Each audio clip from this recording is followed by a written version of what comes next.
The music died not all at once, but in a slow, sickening decay, the way a candle gutters in a sudden draught. One violin faltered, then another, until only the lonely note of a cello hung in the vast, gilded air of the Beaumont House ballroom. 200 pairs of eyes, the collective gaze of London society, turned as one toward the grand archway.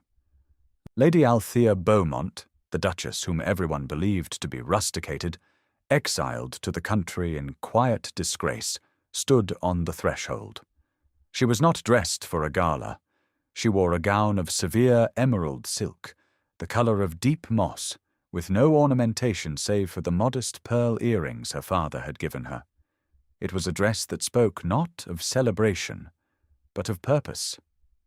At her side stood Mr. Davies, her solicitor, a man whose plain black coat was an affront to the glittering uniforms and jewel-toned satins that filled the room.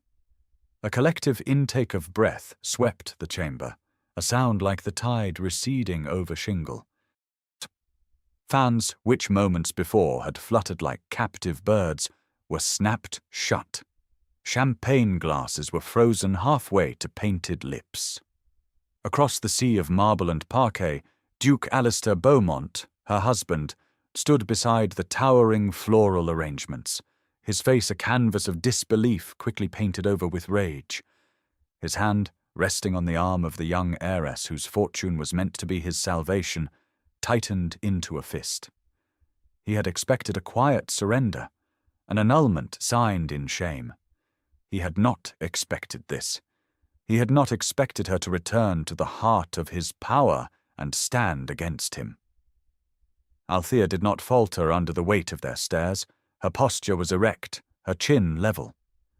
She began to walk, her pace unhurried, the soft rustle of her silk the only sound in the cavernous silence.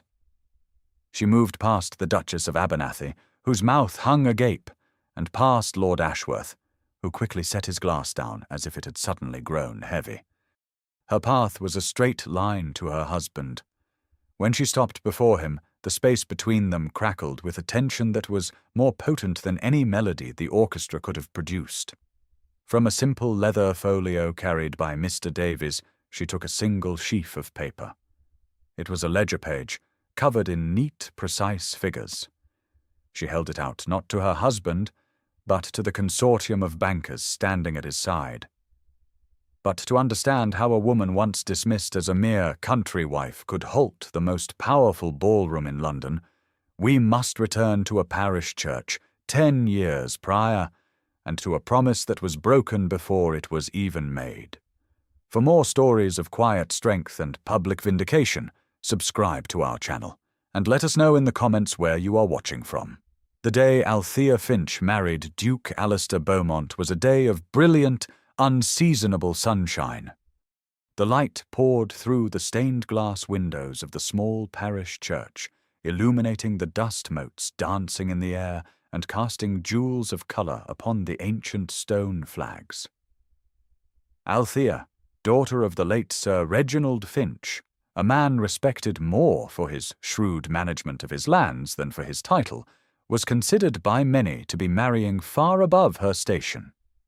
Her dowry, however, was the sprawling and profitable estate of Finchwood, a place of fertile fields and well-kept tenant farms, managed with a competence that was entirely her own.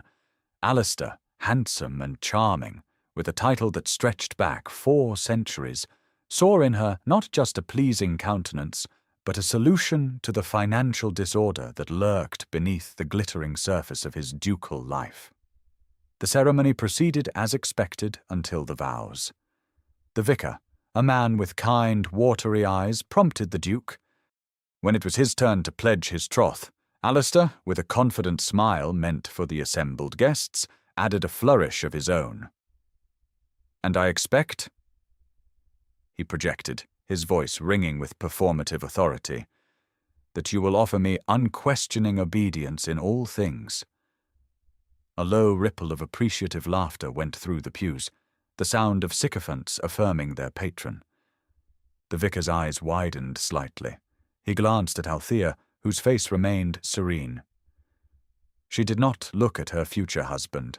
She looked directly at the vicar, her gaze steady. "To the vows as written," she said, her voice quiet but perfectly clear. "I do." The correction was subtle. A fine needle slipped between the ribs of his arrogance. Alistair's smile tightened at the edges, the first crack in the handsome facade, but he could hardly contest the point before God and company. He nodded, and the moment passed. Yet it lingered in the air, a seed of discord planted in the sacred ground of their union.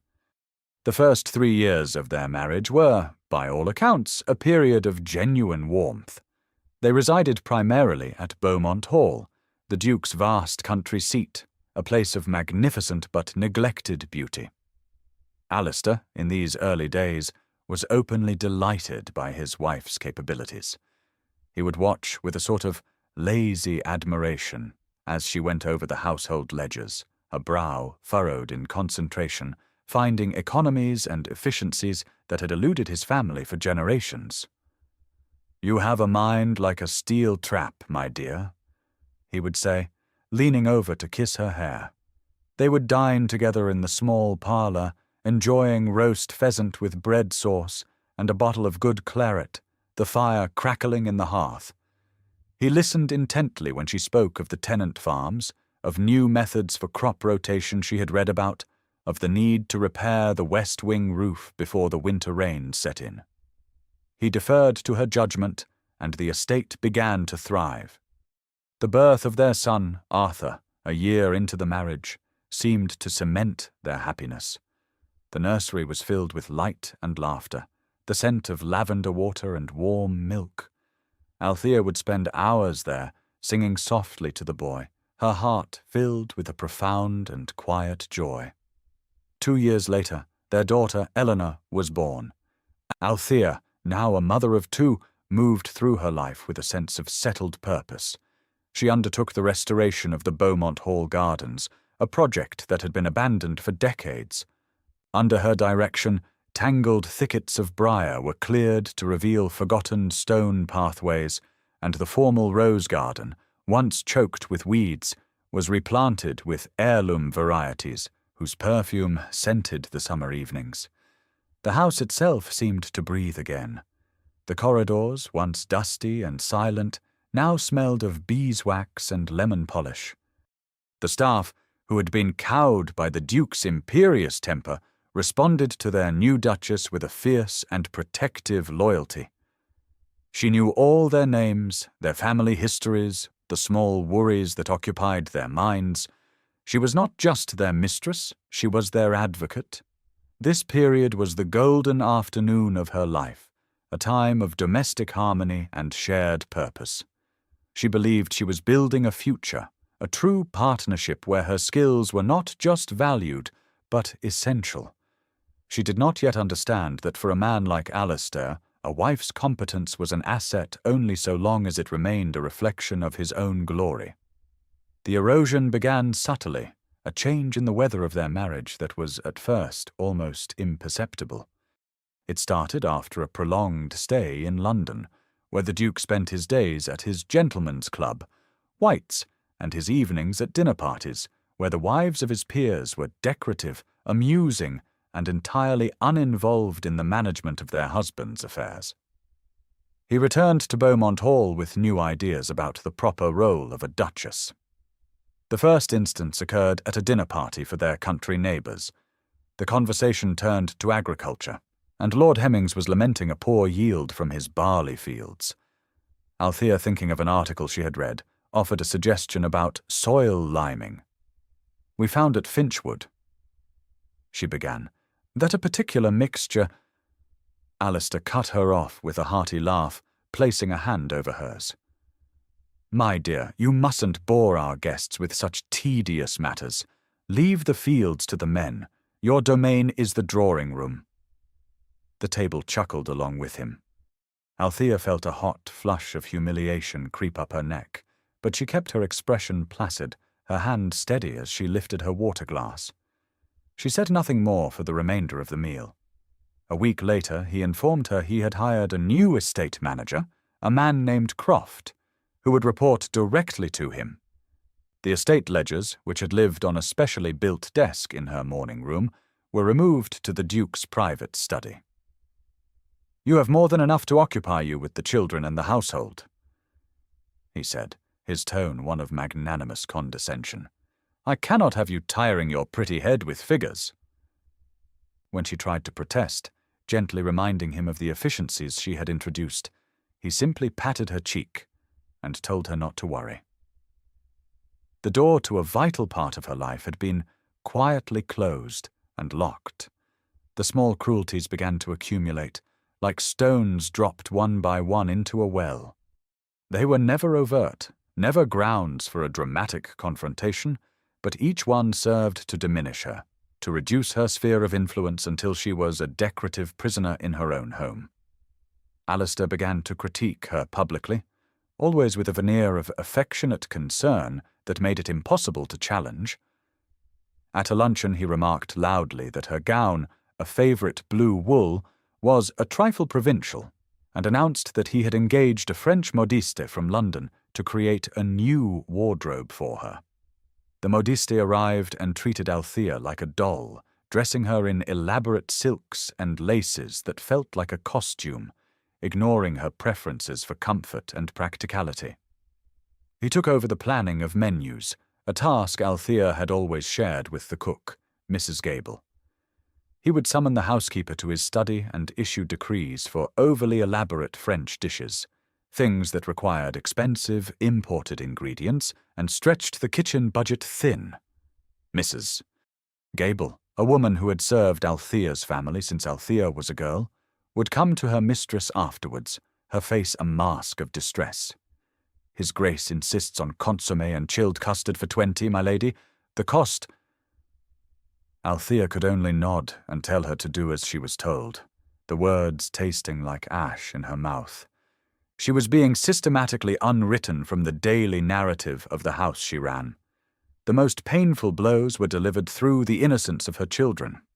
Arthur, now 6, was a bright and observant boy. One morning at the breakfast table, he looked up from his plate of kedgeree and asked, "Papa, why do you not ask Mamma about the horses any more? She knows all their names." Alistair, who was reading the Times, lowered the paper and fixed his son with a cold stare. "Your mother has more important things to concern her now, Arthur, such as her needlepoint."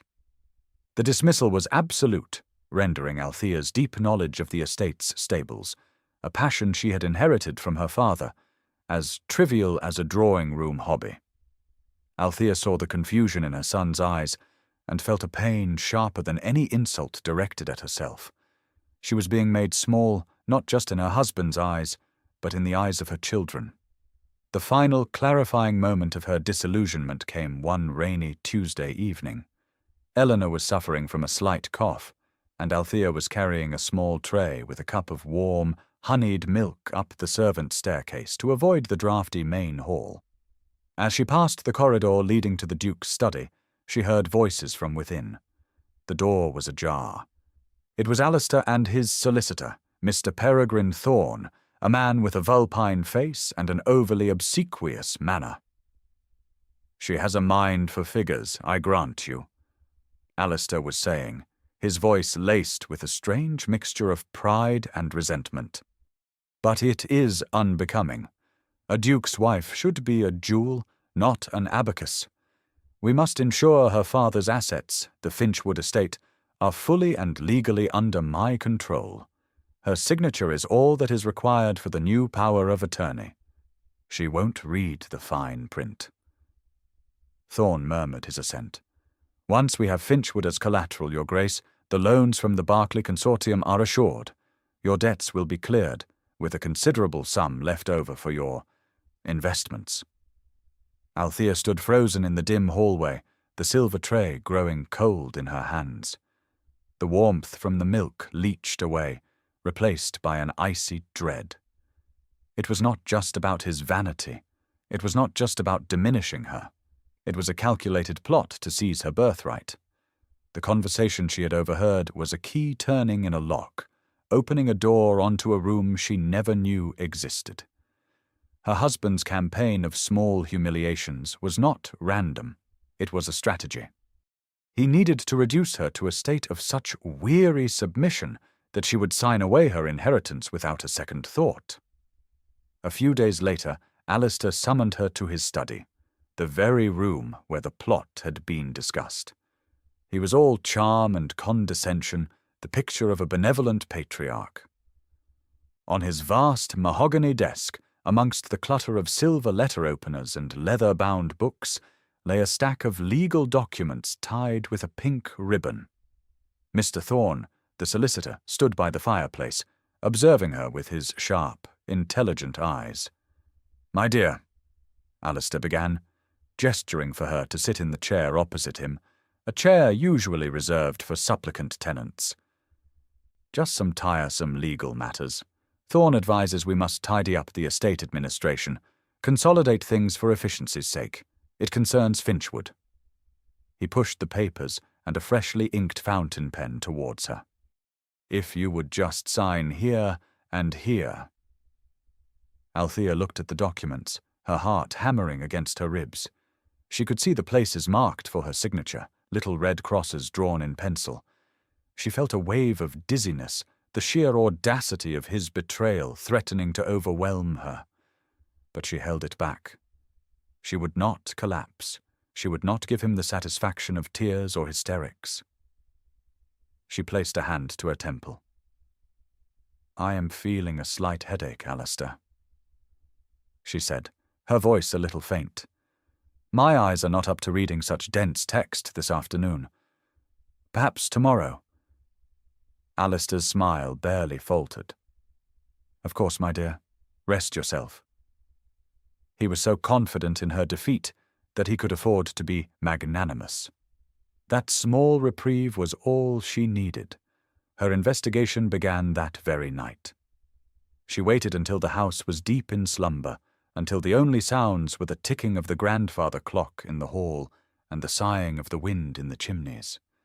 She had long ago located a duplicate key to the study, hidden in a porcelain jar on the mantelpiece, a relic of the old Duke's forgetfulness. With a single candle casting long, dancing shadows, she let herself into the room that was no longer hers. She went straight to the ledgers. Her memory, honed by years of managing Finchwood, was precise and photographic. She began to scan the columns of figures, her finger tracing the lines of income and expenditure for the Beaumont estate. It did not take her long to find the discrepancies. Payments to London tailors for sums that could clothe a regiment, entries for club expenses that ran into the hundreds of pounds, large, unexplained transfers to accounts she did not recognize. He was bleeding the estate dry, using its revenues to finance a life of profligate gambling and decadent leisure in London. He had lied to her before their marriage about the extent of his debts, and now he was looking to her prosperous, well-managed Finchwood to be the sacrificial lamb. The scale of his deception was breathtaking. He was not just a vain man, he was a desperate one. And a desperate man was a dangerous one. Althea knew that a direct confrontation would be futile. He would deny everything, call her hysterical, and use his immense social and legal power to crush her. Her word against that of a duke and his solicitor would be worth nothing. She had to gather irrefutable proof to build a case as solid and unyielding as the granite foundations of the house. Her counterattack began in secret, conducted in the stolen hours between midnight and dawn. Her first act was to write a letter to Mr. Davies, her family's solicitor in her home county, a shrewd and honourable man who had served her father for 30 years. She did not entrust the letter to the ducal mailbag, which she rightly suspected was vetted by the Duke's secretary. Instead, she rode to the nearby village on the pretext of visiting the apothecary and posted it herself. Within a week, she received a discreet reply advising her on the evidence she would need. So began her clandestine work. Night after night, she would return to the Duke's study. Using tracing paper and a soft lead pencil, she meticulously copied the incriminating pages from his ledgers, her fingers smudged with graphite. She documented every suspicious transaction, every inflated expense, every transfer of funds that could not be accounted for. She folded these thin, damning sheets of paper and hid them within the false bottom of her sewing box, beneath spools of thread and packets of needles. To fund her efforts, she needed capital. She travelled to the market town of Oakham, telling Alistair she wished to purchase some linens. Her true destination was a small, respectable jeweller who did not do business with the London aristocracy. There, she sold a pearl necklace, a treasured heirloom from her maternal grandmother. She endured the pang of loss as she handed it over, but the 90 sovereigns the jeweller gave her felt heavier and more valuable than any gemstone. This money paid Mr. Davies's retainer and allowed him to hire an independent forensic accountant in London. Her silent ally in the house was Mrs. Gable. The housekeeper, fiercely loyal to Althea and the memory of her father, understood without being told that something was gravely amiss. She would see the faint light under Althea's door in the dead of night, and ensure a pot of strong tea was left on a silver tray outside. She acted as a sentinel, devising reasons to keep other servants from the West Wing and alerting Althea with a soft cough in the corridor if the Duke returned unexpectedly from a late-night ride. "Your father, my lady," she whispered one evening, her face grim as she collected the empty teapot. "He always said, 'Trust in figures, for they cannot lie like men can.'" The accountant's report, delivered by a trusted messenger, confirmed her worst fears. The scheme was more insidious than she had imagined. The power of attorney Alistair had tried to make her sign would grant him the authority to mortgage Finchwood to its full value. He and Thorne had already arranged a loan of over £100,000 with a consortium of investors, using her ancestral home as collateral. He intended to strip her of her entire inheritance, pay his debts, and use the rest to fuel his extravagant lifestyle, leaving her and her children with nothing but his tarnished name. The documents were a declaration of war, and she now had the ammunition to fight back. The night of the annual Beaumont Gala was the apotheosis of Alistair's social ambition. It was the night he would formally announce his new business venture, funded by the Berkeley Consortium, and cement his position as a man of influence and vision. He moved through the house in a state of high excitement, oblivious to the storm gathering beneath his own roof. He saw Althea as a ghost at his feast, a pale, quiet figure who had finally accepted her diminished role. "Wear the Beaumont diamonds tonight, my dear," he said to her as he left to dress, his tone dismissive. "They will lend you some sparkle." He did not notice the strange, steady light in her eyes. Althea did not wear the Beaumont diamonds. The heavy, ostentatious jewels felt like a collar to her now. Instead, she went to her wardrobe and chose the gown of emerald silk. It was a dress she had commissioned herself from a local seamstress, made to her exact specifications. The colour was the shade of the Finchwood livery, a silent declaration of her true allegiance. The cut was simple, almost severe, devoid of the frivolous frills and laces her French modiste favoured. She put on the pearl earrings her father had given her for her 18th birthday. As she looked at her reflection in the cheval glass, she saw not a duchess, but Althea Finch, her father's daughter, a woman of substance and resolve. She was not dressing for a party, she was arming herself for battle. Her preparations were methodical. She went first to the nursery, where Arthur and Eleanor lay sleeping in their beds, their faces flushed and peaceful in the soft lamplight. She bent and kissed each of them on the forehead, her touch feather-light. "I am doing this for you," she whispered into the quiet room. "For your home, for your future." A single tear traced a path down her cheek, but she wiped it away fiercely. There would be no more tears. She then found Mrs. Gable, who was supervising the final placement of the floral arrangements in the great hall. She pressed a thick, sealed envelope into the housekeeper's hand. "These are instructions for Mr. Davies," she said, her voice low and steady. "It contains copies of everything. If I am not returned by dawn, or if you receive word that I have been detained, ensure he receives this packet immediately." Mrs. Gable's work-worn hand trembled as she took it, her eyes wide with a mixture of fear and awe. "Godspeed, my lady," she breathed. Althea did not wait for the Duke's grand carriage to be brought around. A plain, unmarked brougham was waiting for her at the end of the long drive, hired from the inn in the village. It took her not to the front entrance of Beaumont House in Mayfair, but to a quiet square in Bloomsbury, where she collected Mr. Davies. He climbed in, carrying his own slim leather folio, and gave her a single, reassuring nod. Together, they rode toward the blaze of light and music that was her husband's grand triumph, two quiet conspirators on their way to bring down an empire. They entered through the main archway, and the grand spectacle of the Beaumont Gala came to a shuddering halt. The sight of Althea, dressed in her severe green gown, with her sober solicitor at her side, was so profoundly unexpected that it fractured the evening's brittle artifice.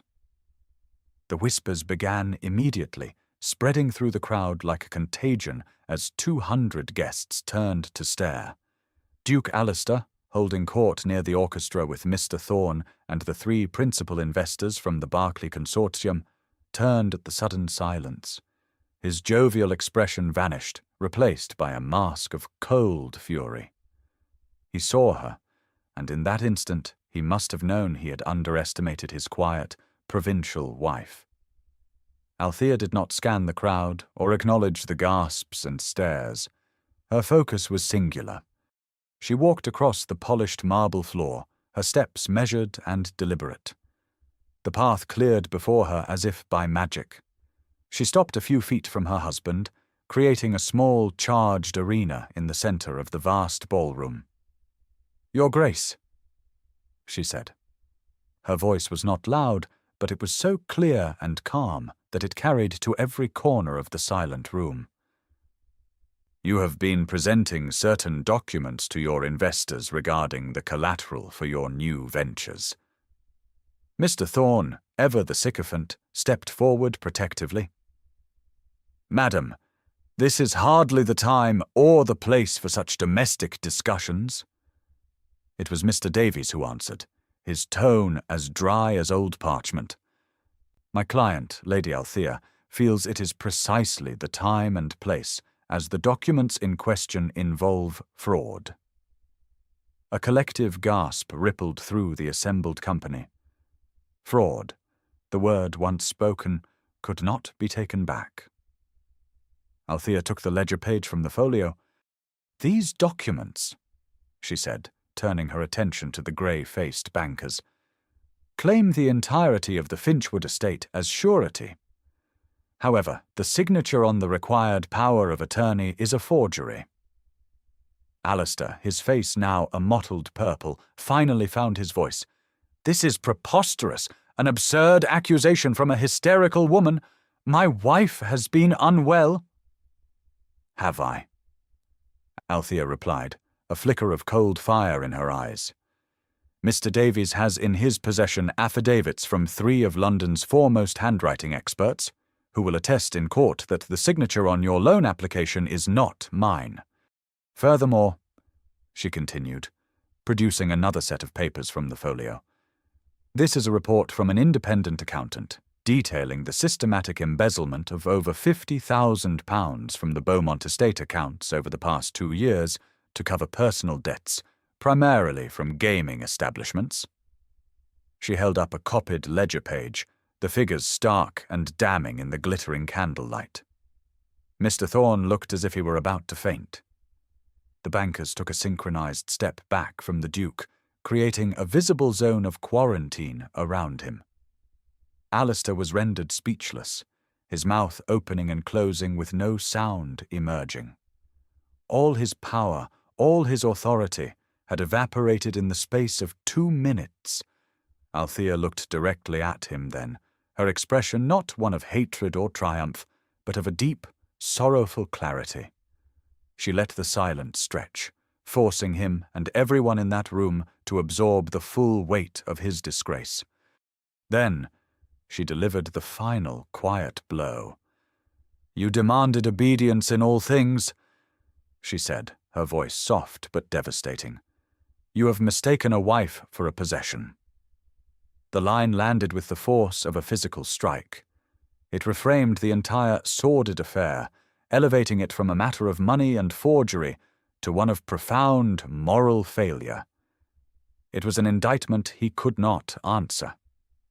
Without another word, she closed the folio, gave a slight, formal nod to the stunned investors, and turned her back on her husband. With Mr. Davies at her side, she walked out of the ballroom as calmly as she had entered, leaving behind the ruins of a man and his reputation. The collapse was immediate and absolute.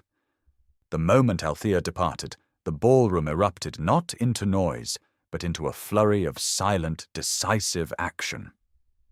The 3 bankers, their faces like stone, cornered the stammering Duke and the sweating Mr. Thorne, their quiet, guttural questions far more menacing than any shouting. Guests began to melt away, eager to escape the stench of scandal and to be the first to spread the story. By morning, the tale of the Duchess's rebellion was the only topic of conversation in every drawing-room and club in London. The Duke's world disintegrated with breathtaking speed. The Berkeley Consortium formally withdrew their offer of a loan, citing fraudulent misrepresentation. That news acted as a signal to his other creditors, who had been held at bay for months by the promise of this new capital. They descended like wolves. Within a fortnight, a notice of sale was posted on the grand iron gates of Beaumont House in Mayfair. Alistair's invitations to dinners, balls, and country weekends ceased overnight. His name was quietly removed from the membership lists of his clubs. He had become a pariah, a man whose disgrace was so public and so complete that to be seen in his company was to risk contamination. Mr. Thorne fared even worse. Faced with an investigation by the Law Society and the looming threat of criminal prosecution for forgery, he attempted to flee to France. He was apprehended at Dover, a pathetic figure with a single valise, and was subsequently struck from the rolls and sentenced to 2 years in prison. Through Mr. Davies, Althea negotiated the terms of her new life. She sought no revenge, only justice and freedom. A legal separation was drawn up, granting her sole custody of Arthur and Eleanor and full, undisputed control of the Finchwood estate, her birthright now secure forever. She refused to take a single shilling of Beaumont money, wanting nothing more to do with that tarnished name. She left London without a backward glance and returned to Finchwood. The moment her carriage passed through the familiar stone gates and up the oak-lined drive, she felt the crushing weight of the past decade begin to lift. This was her home, her land, her responsibility. She set about her work with a quiet, focused energy. She did not act like a duchess presiding from on high, but like the landowner she was. She met with every tenant, walking the fields with them and discussing the state of their crops and cottages. She reopened the small village school her mother had founded, which had fallen into disrepair, hiring a new schoolmistress and purchasing books with her own funds. She worked alongside her gardeners, her hands in the soil, restoring the gardens not as a showpiece, but as a place of peace and sustenance. Mrs. Gable was her steadfast companion, her authority as housekeeper fully restored, her presence a comforting link to Althea's past and a testament to her future. Respect for her grew throughout the county, a quiet, deep-rooted esteem earned not by title or by marriage, but by character and competence. 2 years passed. The scandal in London faded into society legend, while at Finchwood, life settled into a rhythm of seasons and steady, meaningful work. It was a late afternoon in June, and Althea was in the rose garden, her sleeves rolled up and her hands protected by thick gardening gloves, showing a young garden boy how to properly prune the deadheads from a climbing damask rose.